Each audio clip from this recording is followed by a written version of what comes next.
Bienvenidos y bienvenidas a una nueva edición de Final Abierto. Esta semana el senador Martín Barrionuevo. Con él vamos a hablar de las cuestiones internas del Partido Justicialista. ¿Será candidato a presidente del Partido Justicialista? Y también de los últimos sucesos ocurridos en hogares de niños en Gobernador Virasoro. Esta semana recibimos también a Estefanía Cutro, que es una ingeniera agrónoma que hace tiempo viene trabajando sobre la revalorización de la cocina correntina y que ahora ha curado un libro que está teniendo una repercusión muy importante que se llama justamente Cocina Correntina y que en este programa nos cuenta detalles acerca de lo que contiene ese libro. Y metiéndonos en otro tema completamente diferente, vamos a hablar hoy de las criptomonedas. ¿Qué tan lejos están de esta tecnología? Bueno, en Corrientes cada vez hay más gente que se anima a invertir en criptomonedas. Y por otro lado, hablamos del panorama educativo en la provincia y por eso nos visitó la ministra Praxedes López.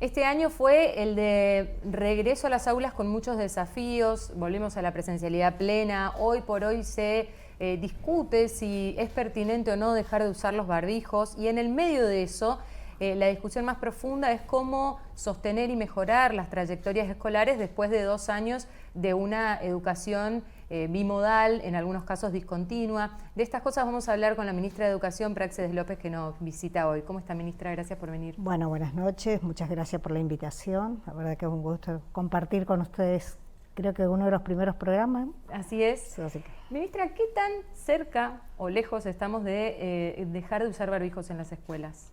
Creo que cerca, pero tenemos que esperar qué pasa ahora con estos datos que no son buenos, pero que hay que volver a insistir sobre la vacunación, insistir sobre aquellas personas adultas sobre respecto a la vacunación que tienen los menores de hasta 64 años contra la gripe, pasar esta temporada que es bastante compleja, pero creo que nos cuidamos, los correntinos nos merecemos también y bueno, las escuelas tenían alguna libertad porque nosotros decíamos que en el aula debían usarlo y en los patios podían, claro, al aire libre podían estar sin barbijos.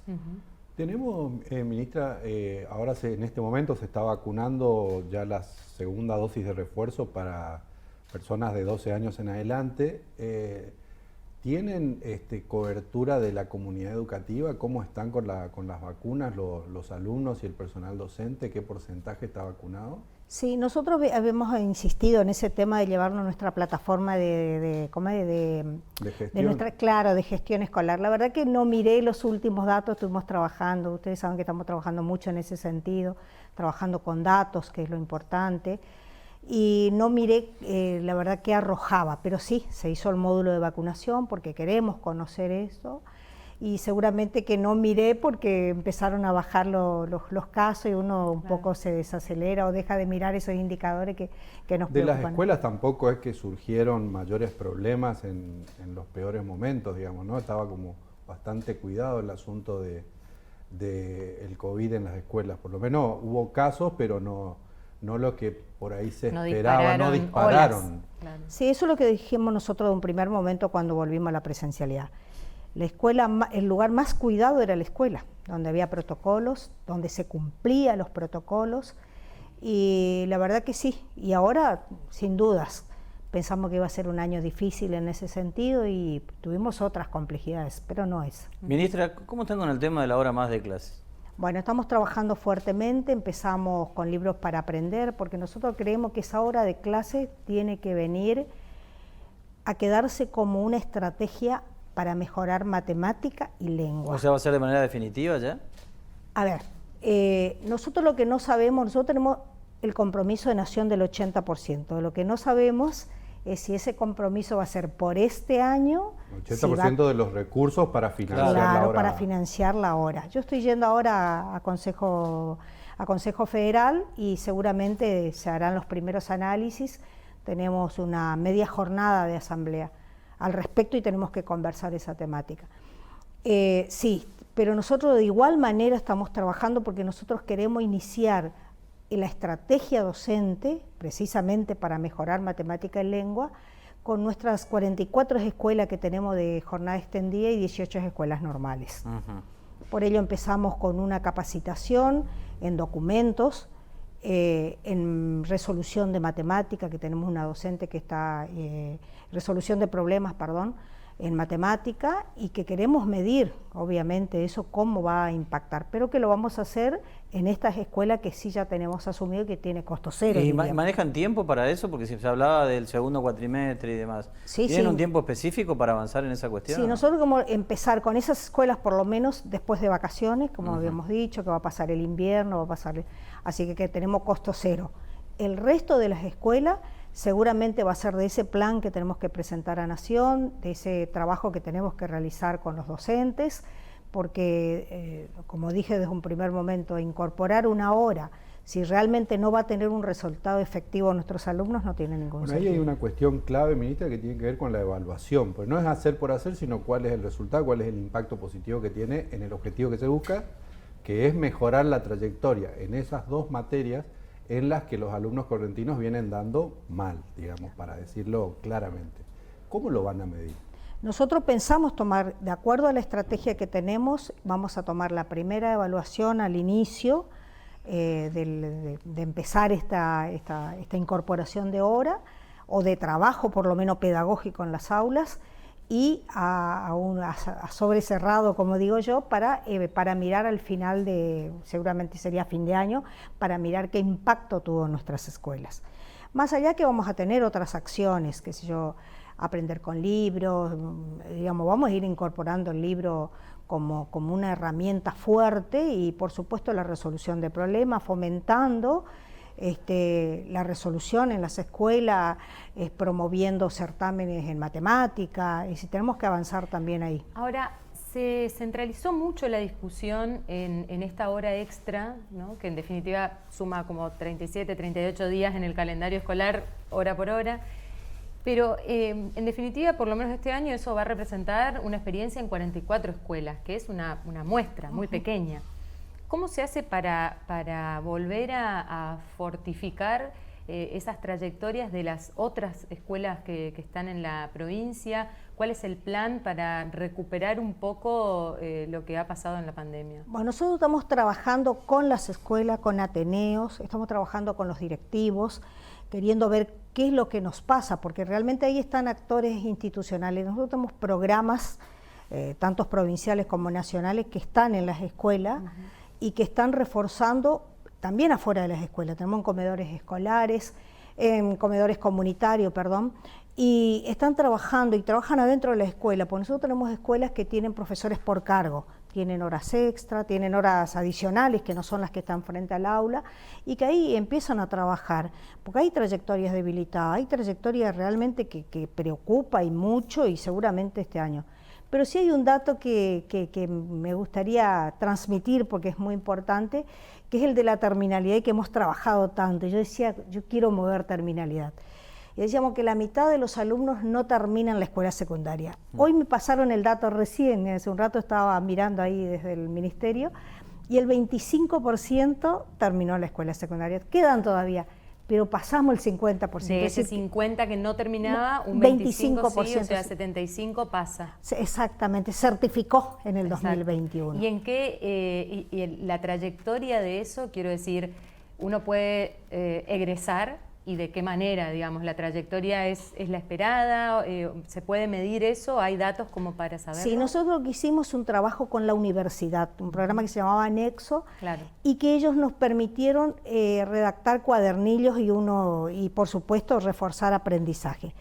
Con los alumnos que vamos año a año, lo que hacemos nosotros es acompañar con tutores, tanto en las escuelas técnicas, porque queríamos acompañar para que realmente pueda aprobar uno a uno, y después tenemos un programa que también lo teníamos el año pasado y que este año también adherimos con Nación, que se llama el Egresar, y en el Egresar trabajan la verdad que trabajan, van a las escuelas los sábados, van los viernes fuera de horario, trabajan en forma virtual, y se trabaja, es decir, porque nosotros necesitamos que esos alumnos hagan con las competencias y capacidades para poder insertarse en el mundo laboral o seguir estudiando, porque si no, por terminar la escuela secundaria, como decimos siempre, tampoco sirve, no le sirve a ellos, no nos sirve a nosotros tampoco, porque lo que queremos como Estado es que ese alumno realmente tenga capacidades. ¿Cuál es la pregunta que mueve a la hora de pensar justamente qué jóvenes formamos? ¿Formamos jóvenes que sean empleados? ¿Formamos jóvenes que sean líderes?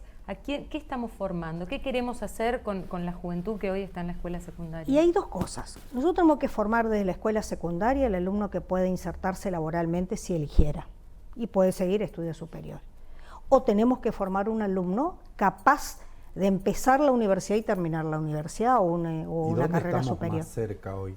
Que el alumno que sale está más cerca de generar un oficio o de seguir estudiando. De seguir estudiando, porque siga adquiriendo capacidad de la lectoescritura o lo que fuera dentro de ese inicio en la universidad. Lo otro aún nos cuesta. Ahí hay que trabajar las habilidades blandas, ahí hay que trabajar el trabajo en equipo, liderazgo, hay que trabajar otras cuestiones, hay que trabajar, ¿por qué no?, aquellas capacidades que quiera, no sé, dentro del mundo laboral. Yo creo que los que mejores salen son los alumnos de las escuelas técnicas. En ese sentido, por eso promovemos a creación, estamos ya empezando en algunas instituciones esa carrera nueva que se llama secundaria técnica y que vamos a darle la fortaleza para que ese alumno de esa edad pueda terminar con alguna certificación de algún trabajo que pueda insertarse en lo laboral, ¿no? Ministra, ¿le preocupan los hechos de violencia en los colegios que participan alumnos y alumnas y que se han viralizado en estos últimos tiempos? Sí, me interesa y mucho y lo sigo. Y trabajamos ahí con DICEPA. Ahora se creó una nueva dirección, ustedes lo saben, esta dirección que depende del Ministerio de Derechos Humanos exactamente, y que realmente ahí vamos a trabajar absolutamente todos. Me pareció bien porque es de ministros interdisciplinarios, derecho de la niñez, y ahí también llevamos el caso de Ahora, violencia. ministra, ¿pero ustedes ven una escalada de ese tipo de situaciones o lo ven como algo que normalmente se da también? Sí, se daban y lo que tenemos que hacer es trabajar con ellos, trabajar con los padres, ahí tienen que estar los padres presentes en cada una de las situaciones. ¿Ustedes notan ausencia de los padres? Notamos que por ahí en ciertas circunstancias no está el papá, por eso yo decía que tenemos que crear una nueva alianza, tenemos que entrar a reconocer la labor del docente. El docente tiene que volver a ser ese faro que fue y trabajarlo con los padres. Los padres tienen que acercarse a las instituciones. Hoy se me ocurre que también la escuela está cumpliendo otro rol, más allá de la cuestión educativa, que es una cuestión más de contención, incluso hasta de alimentación. O sea, la cuestión de cuánto tiempo un chico está en una escuela para no estar en otro lugar, para que pueda tener una alimentación, y es horario que se le saca al aprendizaje propiamente, digamos. Entonces ahí hay una cuestión también más compleja a resolver, me parece, que tiene que ver con devolverle los roles a cada uno, lo cual implica mejorar la condición socioeconómica que excede largamente al Ministerio de Educación. Sí, totalmente. Es decir, coincido en muchas cosas, coincido en que tenemos que replantearnos, la misma educación secundaria, a ver qué queremos lograr con la educación secundaria. Y ustedes saben que tiene que ser propio de un nivel que permita a ese alumno salir realmente con todas las competencias. Sabemos que tenemos que trabajarlo fuertemente, esas realidades los tenemos, esos números duelen, como digo siempre, y hay que trabajarlo, hay que hacerse responsable de aquel alumno que egresa de la escuela primaria sabiendo leer, escribir, resolviendo un problema, y que puede insertarse en la escuela secundaria y realmente no tenga problema porque terminó la escuela primaria, sino porque abandone por otras circunstancias. Y el Estado va a estar presente, y lo mismo que los programas provinciales y nacionales, la escuela se tiene que hacer eco de ello.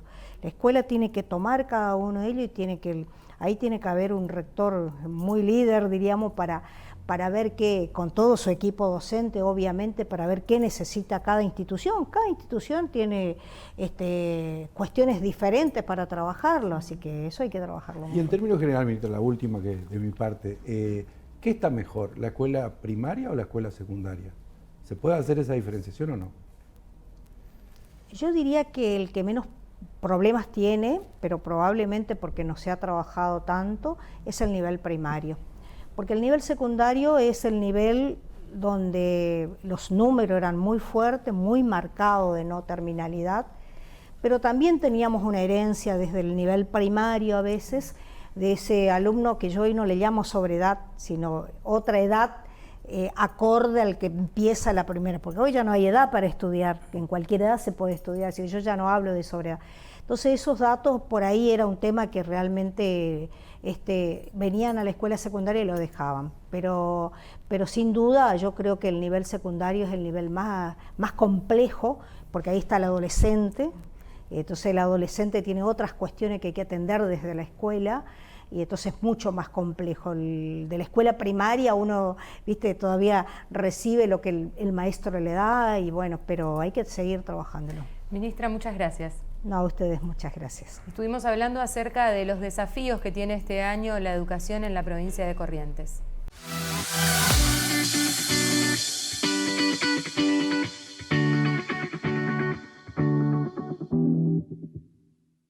Hoy vamos a hablar de criptomonedas y en este caso está Francisco Mazzarelli de la Cámara de Blockchain de Corrientes para hablar con nosotros acerca de esto. Pareciera, cuando suena en estas palabras, decimos, bueno, son cosas que pasan muy lejos, pero en realidad están más cerca de lo que pensamos. ¿Es así, Francisco? ¿Cómo estás? Gracias. Hola, Gabriel. Hola, Carlos. ¿Cómo están? Gracias por la invitación. Así es, cada vez la adopción es un poco más masiva, digamos, a nivel global. El tema es la idea, bueno, yo soy Francisco Mazzarelli de la Cámara Blockchain de Corrientes y la idea nuestra es, somos entusiastas de esta nueva tecnología y lo que tratamos de inculcar o hacer es enseñarle a la gente lo que lleva esta tecnología. ¿Qué es una criptomoneda? Bueno, para entender yo siempre doy el ejemplo de mi mamá. Mi mamá tiene 80 años, entonces ella quería comprar Bitcoin. Pero me decía, ¿qué es Bitcoin? Por eso ¿De qué estamos hablando? ¿De qué estamos hablando? Bueno, para que se entienda, ustedes lo que están presenciando ahora es la sexta innovación de la tecnología más antigua del ser humano. ¿Cuál es la tecnología más antigua del ser humano? Es el dinero. Bitcoin es dinero. ¿Y qué es el dinero? Es una ilusión que crea el hombre para transferir valor.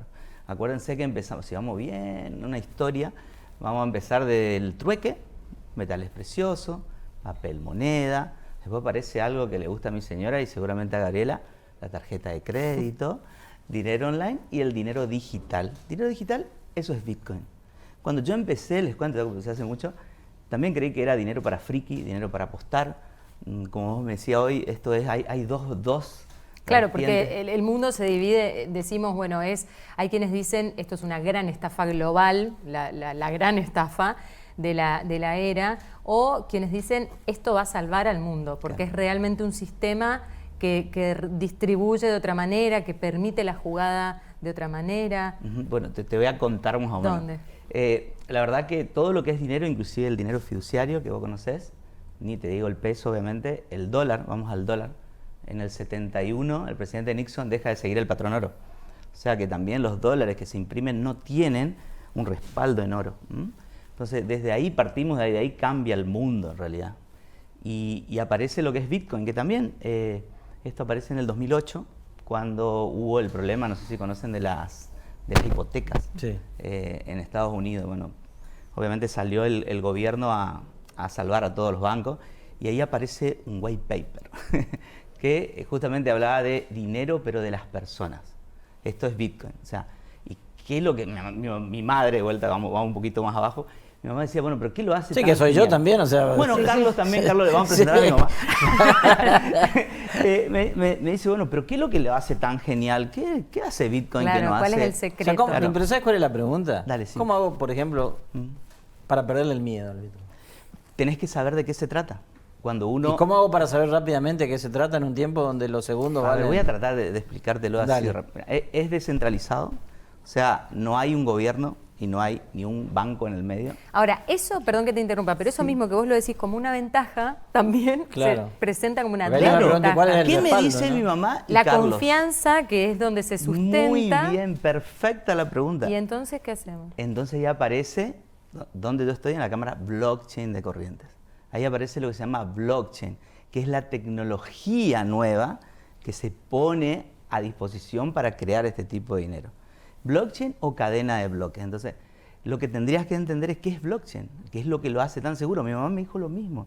¿Y a quién voy y le reclamo? Claro. Si se me pierde mi Bitcoin. Sí, pues yo tengo plazo fijo, por ejemplo, al banco, voy al banco y me peleo de última ¿Y con... estás seguro que te van a devolver? ¿Qué pasó? No, ¿Qué en era? Argentina no, en la Argentina ninguno. Por eso, absolutamente siempre no. le hago esa pregunta a todos. Sí. Le digo, ¿y vos si confías en los bancos ciegamente? Claro, Sí, entonces, me dice Gabriela. no confío en nadie, para empezar. Bueno, pero eso ¿qué es es un blockchain? Pero eso es una claro. respuesta que no defiende al No, bueno, producto en ¿qué sí. es blockchain? Porque, o Entonces, sea, ¿qué es blockchain? Eso es la tecnología que viene a reemplazar lo nuevo, digamos, lo que le pone a lo que es el que crea dinero y que lo hace tan seguro. Entonces, es como un libro, una libretita de almacenero donde se anota y lo que se anota no se puede borrar ni sobreescribir. Yo siempre le doy este ejemplo, le voy a dar que está buenísimo. Vamos a viajar no a la Polinesia, a la Micronesia al lado. Buenísimo, viajemos. Antes no podíamos viajar por la pandemia, ahora no podemos viajar por términos económicos. Pero viajemos ahí. Bueno, hace 120 años había una tribu, los Yaps, de ahí nace más o menos la idea, que el dinero de ellos era una piedra. Supongamos que eso es una piedra, pero tenía 2 metros de altura y 4 toneladas pesaba. claro, Entonces cuando iban no podían llevar, entonces cuando querían transferir valor, ¿qué hacían? Llamaban a todos los integrantes acá que estamos, los integrantes de la tribu, y yo decía, bueno, esa es mi piedra y voy a transferirle a Carlos. Entonces todos los integrantes estaban y miraban esa operación, estaban de testigo. Entonces lo transfiero a Carlos. Como yo soy pícaro, le quería transferir a Gabriela. ¿Qué me decían todos los integrantes de la tribu? ya transferiste. Exactamente. Claro, justamente porque Ahora, no tiene una base, claro. sino... Ahora, claro, reemplacemos todos los integrantes de la tribu por miles y miles de nodos de computadora donde está toda la información desde el primer Bitcoin que se creó hasta el último Bitcoin. Eso lo hace seguro, eso es lo que es blockchain. Y es tan seguro que se crea dinero, pero también hay millones de otras aplicaciones. Para el voto no se va a poder. Estás hablando con alguien que no conoce nada, absolutamente nada del tema, ¿no? Y digo, quiero invertir y quiero comprar en Bitcoin. Y después lo quiero vender. ¿Cómo lo hago físico, eso que yo invertí en su momento? Bueno, mira, esa es la pregunta que me hacen todos por ahí. No soy original tampoco. No. Pero ya les comento que ya hay cajeros de Bitcoin acá en Argentina, inclusive en Bueno, hay Buenos bancos Aires, que en empezaron Córdoba. a incorporar, ¿no? Bueno, ahora sí, ahora le Bueno, pero el Bueno, Banco ahora- Central le dijo que sí, no, ese es no. el tema. Dijo que no. Bueno, eso también le puedo explicar qué es lo que pasó. En realidad no era. Bueno, pero ¿cómo hago físico algo Claro, que yo vamos invertí en por Bitcoin? partes. Tenés Digo, varias- bueno, invertí 1.000 pesos en Bitcoin. ¿Cómo entras primero? Dentro de 30 días quiero recuperar esos 1.000 pesos. ¿Cómo entras primero? Se puede entrar desde tu banco a millones de plataformas ahí que aceptan. Inclusive hay una conocida, se llama Lemon Cash, lo voy a decir porque no tenemos, pero pueden venir y podemos pautar alguna publicidad. Lemon Cash le dan una tarjeta inclusive de crédito, todo el mundo conoce eso. Y también hay casas de cambio, exchange, que mueven pero $500,000 por segundo. Claro. O sea, son a nivel global. Y también se puede ir a un cajero, acá en Argentina, en Buenos Aires, en Mar del Plata, en Córdoba. Hay cajeros donde uno puede comprar y retirar Bitcoin y le pueden dar el dinero fiduciario, que nosotros le decimos dólares o pesos en este caso. Bueno, ya tengo los Bitcoins, ya compré. Perfecto. Pero, qué sé yo, quiero comprar un auto y no me recibe el que me vende el auto del Bitcoin, sino que quiere dinero físico. ¿Cómo Carlos, hago? ya te reciben ahora en todas las... Bueno, pero que no. Pero que- podés ir al Bueno, cajero y que no se Se sacarlo. puede ir al cajero o puedes transferir a tu cuenta Ledesma directamente. Automotores no me recibe. ¿Qué hago con Pepe Bueno, Ledesma? por vamos a ejemplo? hablar con Pepe para que reciba criptomoneda. Pero puedes transferir directamente a tu banco y te aparece en tu cuenta. El tema es si vos hiciste mucha ganancia, ahí vas a tener un problema, pero con la FIP, no con el dinero. En ese caso, también hay todo un tratamiento sobre lo que es las criptomonedas y las ganancias en cripto. ¿Por qué genera tanta resistencia entonces? Vos decías hoy la falta de información. ¿Es Sí. falta de información o falta de confianza justamente? No es falta, es dinero, Gabriela. Nadie quiere perder dinero. Por eso es tan difícil. Por ejemplo, esto es la Internet del dinero. Cuando apareció el Internet de los datos, era muy fácil. O sea, todos nos fuimos hacia la Internet de los datos porque era gratis. Pero esto es dinero.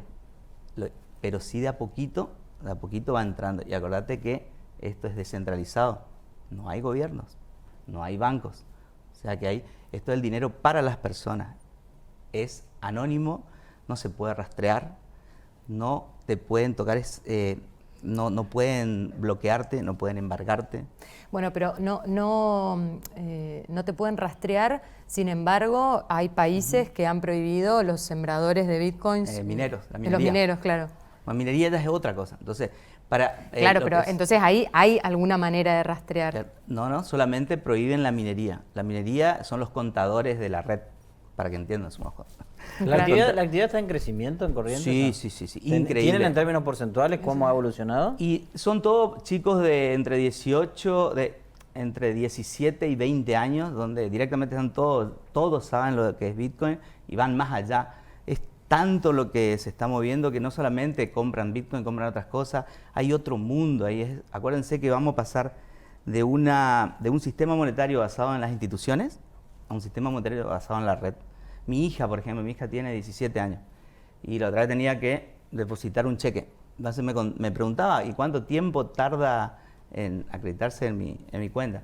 Tuve la mala suerte que se trabó inclusive el cheque, así que tardó una semana. Y me dice, pero papá, ¿esto no es así, rápido? Bueno, criptomonedas es así, Bitcoin mueve. Uno se convierte en un banco internacional con todas las herramientas. Eso es lo que lo hace tan genial. Y para que te cuento otra cosita, porque mi mamá me dice, bueno, pero contame más. Otra cosa, tiene emisión limitada. Solamente va a haber 21 millones. Ni uno más, ni uno menos. En el 2140 se termina de imprimir. Al día de la fecha hay 19 millones. Lo que lo hace, la emisión finita hace que el precio termine. Por eso se explica el valor que adquiere. Exactamente, pero tiene muchas fluctuaciones. Ahora, sí. Yo, Gabriela desde Corrientes, ¿cuánto necesito para comprar qué medida de Bitcoin? Porque puedo comprar menos de un Bitcoin. Claro, eso es otra pregunta que me hacen. Ustedes estuvieron hablando con mi mamá. Y la próxima le invitamos a ella. Me dice, claro, ahora creo que está $30.000, no llego, se me están faltando. Entonces, otra cosa que es tan genial, que se divide en 100 millones de partes. Entonces le digo, mamá, acá por ahí en Corrientes le gusta mucho ella jugar a la quiniela. Entonces le digo, mamá, en lugar de ir a jugar a la quiniela, por 100 pesos puedes comprar Bitcoin. Centavos te dan. Se llaman satoshis, que en honor a su creador. Se llama Satoshi Nakamoto. Esa es otra historia. Le puedo llenar de historia, está buenísimo. Bueno, ¿ella tiene Bitcoin o no? Sí, tiene. Pero cerremos esta nota, claro, sabiendo si tu ganar mamá plata o cómo viene ahora? Siempre la idea, y ella compró hace un año. Está ahí, está igual. ¿No cambió nunca? No, nunca. La idea siempre, los que tenemos cripto, una vez que uno se mete y entiende la tecnología, entiende realmente en lo que está, digamos, lo que significa esto, nadie sale, no quieren salir. Decías hoy que la franja de edad es más o menos entre 17 a 20 años. 17 a 20 están... Uno supongo también que ya existen personas de más edad que están... No, inclusive ya hay empresas, instituciones que están metidas ahí. Por ejemplo, Michael Saylor, que es MicroStrategy, que es en Estados Unidos, tienen 140.000 Bitcoin, por ejemplo. O sea, ya es cuando nosotros empezamos nos trataban de locos porque no Claro, al principio era la pizza, ahora, claro. ¿no? Así es, esa es otra historia, cómo tuvo valor. Ahora el 22 de mayo está el Bitcoin Pizza Day, donde empezó el 22 de mayo del 2010, empezó a tener valor el Bitcoin. Y eso también es una historia re linda. No sé si tengo tiempo para contarla. No tenemos más tiempo, pero sí, seguramente tenés que invitar a cenar con tu mamá y ahí vamos. Vamos a seguir hablando. Gracias, Francisco. No, gracias a ustedes por invitarnos. El mundo de las criptomonedas es así de infinito, lleno de historias y también de mitos y de realidades. Y de dudas también. Y de Gabriela, dudas. ¿no? Uno se plantea un montón de situaciones que es un aprendizaje de manera permanente, hermano. Uno habla también con mis hijas y demás que están un poco en esa línea, ¿no? Y es todos los días algo nuevo. Bueno, la pregunta recurrente sigue siendo esta, Gaby, ¿Puedo ¿no? cerrar con ¿Cómo algo puedo hacer físico esto? ¿no? Claro. ¿Le puedo cerrar con algo? Dale. Están invitados a la Cámara Blockchain, es una institución sin fines de lucro donde están todos estos chicos que le encanta la nueva tecnología y pueden buscarlo en la red como Cámara Blockchain de Corrientes, nos pueden buscar y todas las dudas que tengan la podemos salvar ahí y se pueden acercar y pueden participar también. Buenísimo. Gracias, Francisco. No, gracias a ustedes. Uno de los temas de esta temporada en Final Abierto, sin dudas, van a ser las criptomonedas.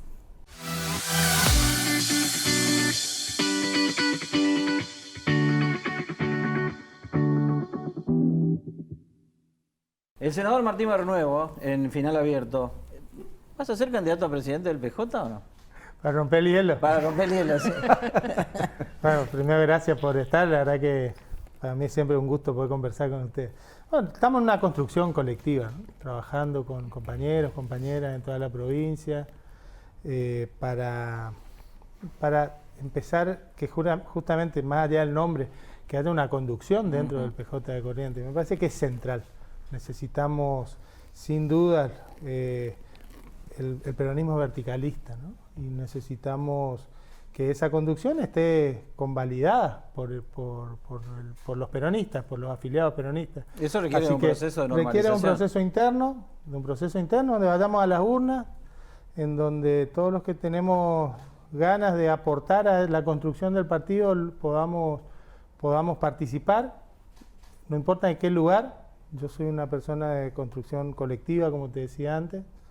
Creo que si no entendemos que los personalismos debemos dejarlos a un costado, si no entendemos que este es el momento para hacer resurgir a nuestro partido en la provincia, no solo por los peronistas, sino fundamentalmente por el rol que nos cabe, y mirando a la sociedad toda, ¿no?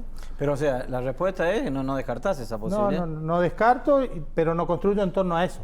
Mi construcción es colectiva, Claro. y estoy convencido que hay hombres y mujeres en la ¿Y en provincia esa construcción con muchas colectiva, ganas, ¿no? con quién estás conversando, con quién estás hablando? Estamos hablando con muchos compañeros, con Tincho Ascúa, con Tape Cara, Con los intendentes. con Patricia Rindel, hablamos con Nancy, hablamos con Jorge Antonio, la semana pasada estuve con Fabián Ríos, hace un rato reunido con Camau. Yo tengo, la verdad es que la articulación permanente con muchos compañeros y compañeras, y busco que eso sea un don al servicio del partido y no al servicio de una persona, ¿no? Martín, y con respecto a los tiempos, porque siempre aparece también el factor tiempo acá, ¿no? Y ahora aparentemente hay como una ventanita de tiempo, pero ya empezamos a transitar el segundo semestre. En el primer semestre se van a empezar a definir otras cosas. El año que viene se elige presidente. Si bien no se elige nada en términos ejecutivos en la provincia, sí van a tener que resolver también ustedes cuestiones de carácter legislativo. ¿Y cómo los encuentra esa construcción en relación al tiempo? Bueno, en esto yo creo que todos tenemos que asumir el rol que nos cabe, ¿no? Y en ese sentido yo no rehuyo del que debo ser responsable más allá de las pretensiones y del deber ser. Uno tiene que pensar las cosas que son posibles, ¿no? Entonces, creo que un condicionante hacer este año implicaría hacer solo elección de cargos partidarios y no electivos. Y uno se pone a pensar hacia adentro, y también lo digo acá en confianza, si nosotros no hemos sido capaces de armar procesos internos, el último gran proceso interno nuestro fue en el 2008, pasaron 14 años, si en 14 años no fuimos capaces de armar un proceso interno, ¿por qué seríamos capaces de armar 2 seguidos, ¿no? Entonces yo creo que tendremos que encontrar el momento en el que además podamos seleccionar los candidatos a cargos electivos. Sabemos que en la provincia se votan legisladores provinciales, O sea, comunales. a la pregunta de Pepe la respuesta sería el año que viene. En mi opinión. En mi ¿Lo opinión. has hablado con Zabaleta o no? Lo hablamos, por supuesto le escucha y él tomará decisiones, ¿no? Pero ¿está en condiciones Zabaleta de tomar decisiones? Me parece que está absorbido por su función. Bueno, Juanchi es el ministro de Desarrollo Social Por de la eso. Nación. La verdad que es una persona con además que le dedica mucho tiempo a Corrientes, nos dedica mucho tiempo y además le dedica mucho del esfuerzo del ministerio para volcarlo en Corrientes. Así que sí, sin duda que está en condiciones de hacerlo, ¿no? Ahora, Y de hecho lo hace. El año pasado, una de las autocríticas que hicieron fue que se comenzó el trabajo o que tuvieron muy poco tiempo para trabajar y que por ahí no pudieron mostrarle a la ciudadanía todo lo que habían hecho, todo lo que se hace en conjunto con la Nación, y eso se ve en los diferentes municipios. Llevar la cuestión institucional del partido al año que viene, que es un partido electoral de nuevo, ¿no quitaría tiempo para ese trabajo que ustedes dicen que le faltó hacer en la campaña anterior? Venimos realizando ese trabajo, claramente, ¿no? Venimos trabajando con los intendentes, con legisladores del Frente de Todos. Por ejemplo, los diputados del Frente de Todos están recorriendo en conjunto todas las líneas internas, recorriendo la provincia. Los senadores vamos a acoplarnos también a ese trabajo, algunas veces lo haremos juntos, otras separados. Los intendentes están trabajando de manera articulada, con lo cual yo creo que ese trabajo se viene haciendo lo que nosotros tenemos que, como te decía antes, ¿no? El deber ser bajarlo a tierra, porque hoy tenemos la responsabilidad de ser el grupo de dirigentes, de compañeros y compañeras a los que nos toca tomar decisiones, ¿no? Después será la gente la que, los afiliados los que definan, pero claramente debemos asumir ese rol. Ya no estamos para mirar para el costado de qué piensa otro, somos nosotros los que tenemos que asumir con responsabilidad ese rol. Martín, ¿no te da la sensación de que un poco por lo que le pasa al Partido Justicialista, que es el partido con más afiliados, es uno de los partidos más votados, pero que no logra estructurar una oposición o no logra ser el cabeza de playa, digamos, en la oposición, y porque está tan metida en su cuestión interna, abandona el debate público y hoy la provincia de Corrientes no debate política? A ver, yo en ese sentido creo que, al menos en mi caso, ¿no? Trato de no abonar a eso, ¿no? Yo creo que nosotros tenemos que dar... ¿Esa sensación o no? Pero creo que tiene que ver con un conjunto de cosas y con un escenario complejo. El primero de ellos debe ser reconocer que nosotros como partido no hemos sido capaces de ser una alternativa a poder en las últimas elecciones de gobernador. No hace mucho tiempo atrás sí lo fuimos, y eso también tiene que estar presente para saber que podemos reconstruir. No es cierto que nosotros estamos ahora, van a pasar siglos para que volvamos a ser competitivos. Yo creo que nosotros lo vamos a hacer. Pero yo las dos veces con Camau también, ¿no? Hay sí, que decirlo. Sin duda que sí. Camau es una persona que es muy importante dentro de la estructura del partido, ¿no? Ahora, lo que yo digo es, nosotros no nos compramos de que esta foto es nuestra única foto, porque si no pareciera que siempre estuvimos como así. que están resignados, y la ¿sabes? realidad es que esa no es. Ahora, nosotros damos debates. Y damos muchos, ¿no? Y la verdad es que empezamos por la pregunta de ustedes de lo partidario, porque yo no tengo problema, como les decía, tengo que asumir un rol que me cabe. Pero la verdad es que nosotros en la provincia venimos discutiendo muchas cosas. Venimos discutiendo la cuestión de las cosas que están pasando con los chicos, lo que pasó en Virasoro, que no es una excepción, que la respuesta del gobernador a esto fue cambiar el área a un ministerio distinto, pero no cambiar a los funcionarios que evidentemente venían actuando mal. Nosotros venimos trabajando y denunciando cosas que suceden en Corrientes que se deben corregir. Yo no tengo dudas de eso, Carlos. A ver, lo que sucedió es algo rarísimo. Es la intervención del Poder Ejecutivo al Ministerio de Desarrollo. Sacarle un área para que gestione otro. De lo que era Comnaf ahora a la Dirección de Protección. Que además, desde el punto de vista de lo que todos pretendemos para el tratamiento para con nuestros chicos, es un error garrafal, solo por no cambiar nombres. Bueno, en Corrientes nos pasó que un ministro de Salud transportaba en su camioneta 900 vacunas y tampoco se cambiaron nombres. Entonces no nos sorprende, ¿no? Pareciera que los nombres se sostienen de cualquier forma, y no es una cuestión personal, es una cuestión de cuáles son las respuestas que está dando el Estado a las distintas problemáticas.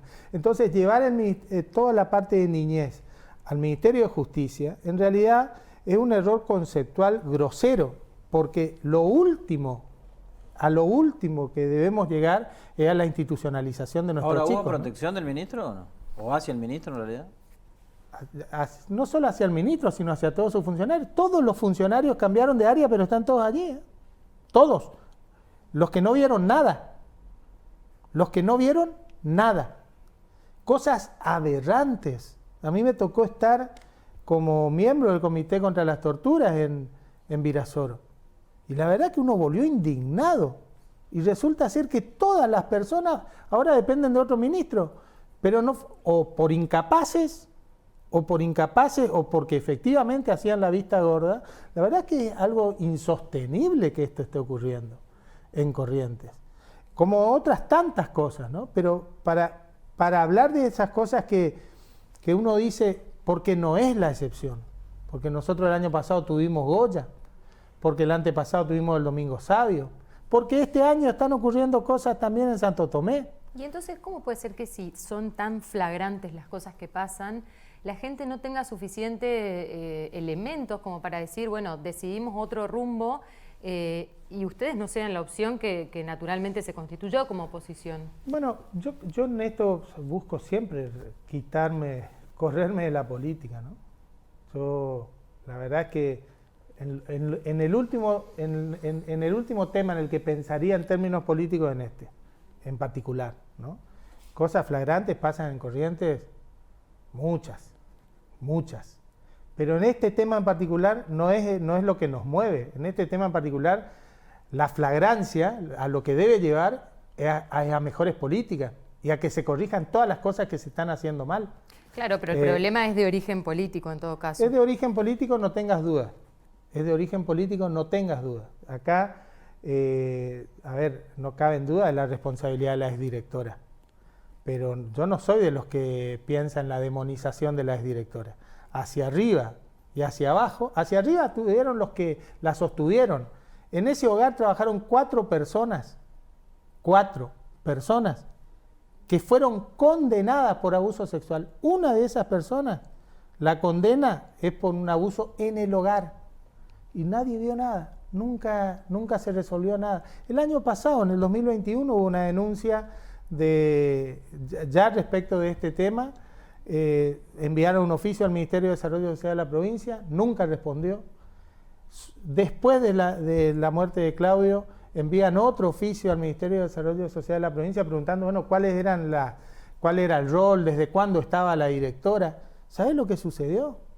Por eso que te digo, volví indignado.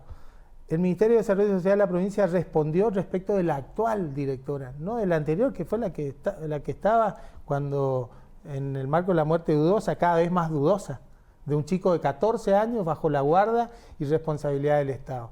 Entonces, la verdad es que yo estoy convencido de que esta es la punta del iceberg. Nosotros de la legislatura vamos a trabajar leyes integrales. Sé que ahora en diputados están trabajando la ley penal juvenil y a mí me parece que puede ser útil, sí, sin duda, ¿no? Pero si antes no trabajamos una cuestión central como una ley integral de atención y contención a nuestros chicos, y vamos a seguir por el mismo camino que tomó el gobierno de la provincia, el de la criminalización, llevar los hogares al Ministerio de Justicia, cuando en realidad ese no puede ser el horizonte, ¿no? Martín, preguntarte por un tema puntual en el Senado, ¿no? Tiene que ver con el tratamiento de paridad de género. ¿Cómo ves el panorama? ¿Pensás que va a tener un rápido tratamiento o que esto se va a demorar? Y ya no viene siendo rápido, por interna dentro del oficialismo, ¿no? Está claro eso. El oficialismo tiene números. ¿Lo hablan del tema en el Senado? Sí, lo hablamos. Y bueno, siguen ellos ahí en dimes y diretes. Nosotros como partido justicialista, como Frente de Todos, venimos empujando el tratamiento de esta ley desde hace mucho tiempo. ¿Y qué van a hacer? ¿Van a apoyar lo que viene de diputados? Y vamos a ver, tenemos distintos objetivos, ¿no? El primer objetivo es que la ley salga. El segundo objetivo es que salga la mejor ley posible. Y dentro de lo mejor posible dependerá de cuál sea la posición del oficialismo. Sé que los tiempos no lo manejan ustedes porque obviamente son minoría, el oficialismo tiene 2/3, ¿no? Pero ¿qué es lo que se respira ahí? ¿Cuándo podría tener tratamiento? Yo creo que antes de finalizar el semestre tiene que estar aprobado. De aplicación, y aspiro a que así sea, ¿no? De aplicación ya para la próxima elección. Y sí, yo supongo que nos van a dar vuelta también con ¿Y eso, voto ¿no? joven? Recordemos, el gobernador viene prometiendo esto. ¿Desconfías de...? Y bueno, cuando uno ve tantas vueltas para aprobar cosas que son a esta altura insoslayables, ¿no? Así como también es insoslayable que llevemos adelante un proceso de discusión real y efectivo respecto de nuestro sistema electoral, ¿no? No nos puede pasar de tener 60 boletas el año que viene. Yo propuse... ¿Vos creés que lo que está pasando en el Congreso de la Nación puede apurar un debate local? Ojalá, y que lo podamos hacer seriamente. A ver, yo propuse... Ahora ahí cambia el lado del mostrador. ¿Por qué? Y de lo que se avanzó en Nación con respecto a la posición que acá tiene el mismo Juntos por el Cambio, ¿no? Es decir... Sí, es cierto, totalmente, pero además con un agravante, porque ojalá nosotros tuviéramos el sistema electoral de la Nación, ojalá.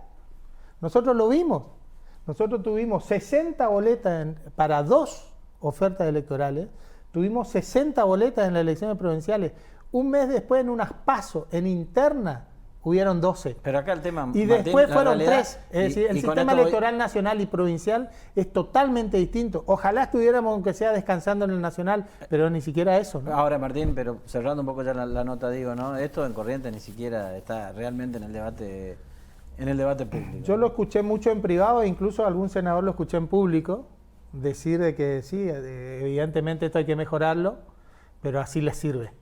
Y claro. Y mientras les sirva a la política y ¿Cómo no va a a la ser? gente... Eso dice Noel Brear públicamente. Bueno, sí, y muchos más, ¿no? Porque en el Senado somos 15, no es que aprueba uno las cosas.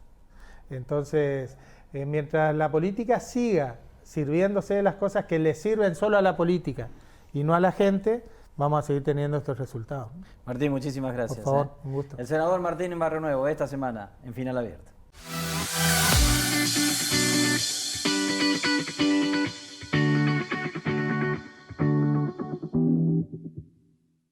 Hoy recibimos a Estefanía Cutro, que fue la encargada de recopilar y de llevar adelante la obra que soñó Aurelio Schiclini, que es un libro sobre cocina correntina, y hoy vamos a hablar de eso. ¿Cómo estás, Estefanía? Hola, ¿cómo estás, Gabriela? Muchas gracias, hola Eduardo, por la invitación. Bueno, esto fue algo que empezó en una charla entre ustedes, un deseo de él, que quedó, bueno, él falleció, pero vos te quedaste con ese especie de legado de poder publicar finalmente el libro. ¿Cómo fue ese trabajo? Yo a Aurelio lo conozco en la facultad. Él era como el viejito bueno que nos ayudaba a los alumnos a hacer el herbario.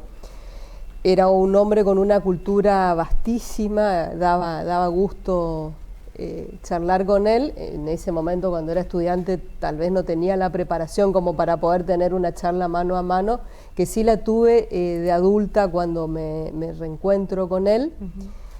Caigo en la cuenta que vivíamos muy cerca, que él tenía mucho tiempo disponible y que me gustaba mucho su manera de ver la botánica y la producción.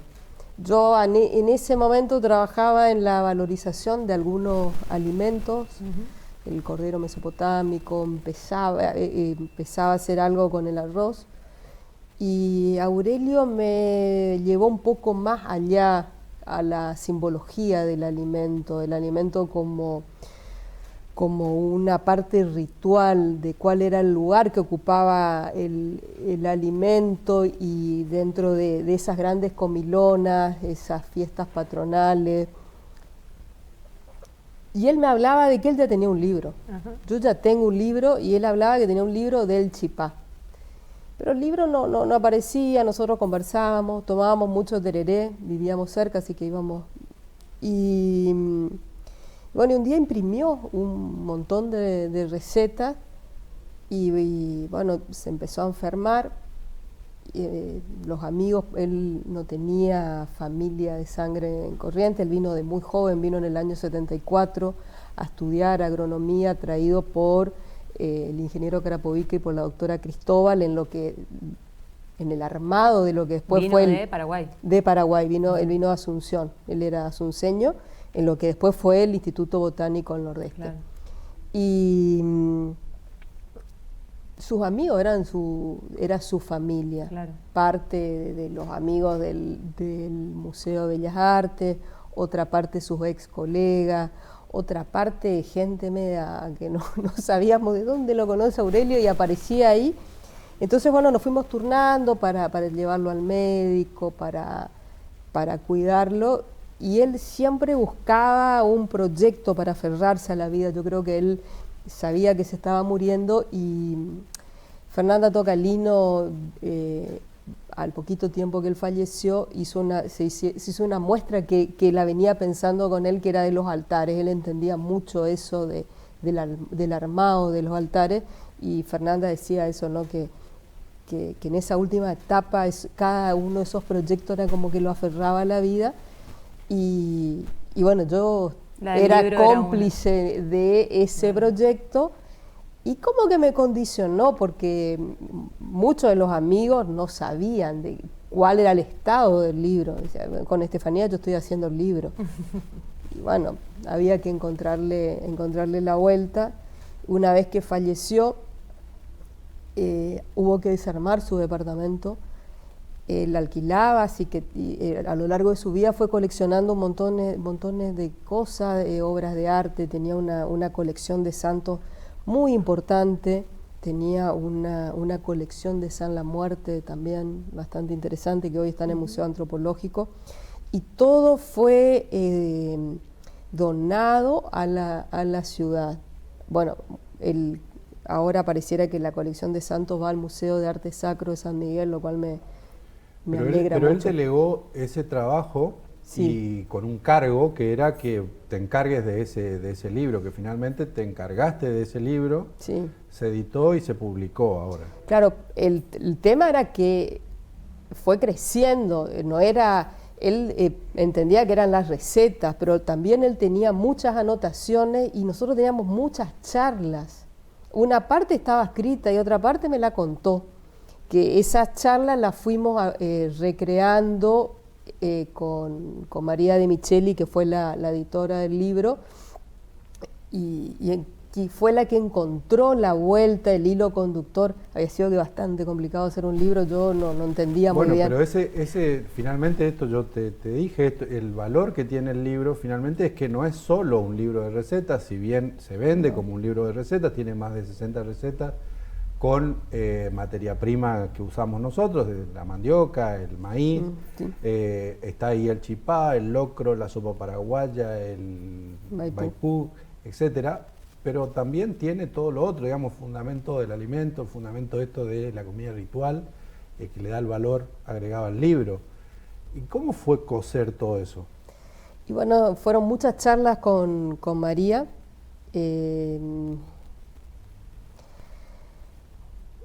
Cosas que yo también aprendí a verlas. Yo creo que Aurelio, tanto a mí como a Gisela, si bien Gisela no lo conoció, pero lo conoció a través mío, empezamos a encontrarle el significado. Por ejemplo, Aurelio decía, nosotros vivimos algo particular. En otra época se comía lo de la estación, no había ni el traslado ni el almacenamiento.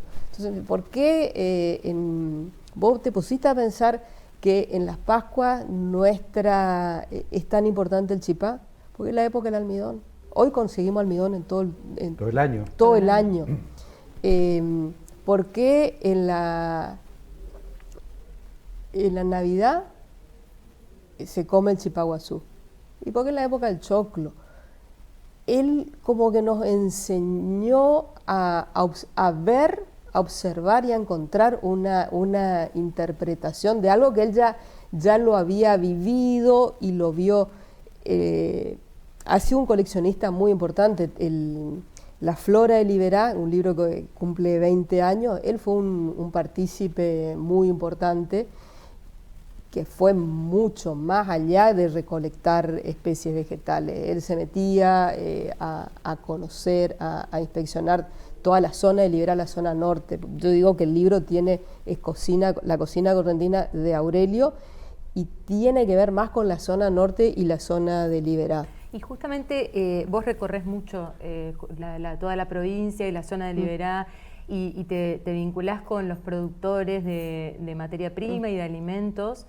¿Ves esas recetas de Aurelio ahí? ¿Las vas viendo de otra manera tal vez, o con alguna, pero está ese mapa de sabores? Y mira, fíjate, hay una receta que él la nombra en el libro, que es el embaipú de sangre. Y él no la despliega, queda ahí.